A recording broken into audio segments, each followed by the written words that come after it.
পুরস্কারটা আমি আল্লাহ পাক যে দান করব।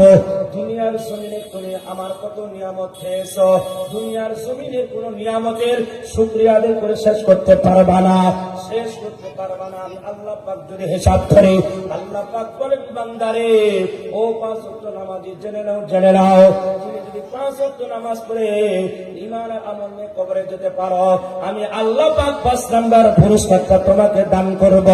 সেই দামটা হলো, সেই নাম্বারটা হলো, আমি আল্লাহ রাব্বুল আলামিন তোমার কোনো হিসাব নিব না। আমি যদি পানির হিসাব নেই, তুমি পানির হিসাব দিতে পারবা না। সূর্যের যদি আলোর হিসাব নেই, সূর্যের আলোর হিসাব দিতে পারবা না। পারবে বলেন, পারবেন? পারবেন? পারবেন না। আল্লাহ পাক বলে এত নিয়ামত দিয়েছি বান্দারে শুকরিয়া আদায় করে শেষ করতে পারবা না। আমি আল্লাহ পাক বললাম 5 নাম্বার পুরস্কারটা তোমার কাছে আমি 5 ওয়াক্ত নামাজ পড়ার কারণে কোনো হিসাব নিব না। আমি আল্লাহ পাক ঘোষণা করে দিব, ও 5 ওয়াক্ত নামাজিরা কোথায়? আজকে তোমাদের কোনো হিসাব হবে না, বিনা হিসাবে আমি আল্লাহ পাক তোমাদেরকে জান্নাত দিয়া দিলাম। সুবহানাল্লাহ।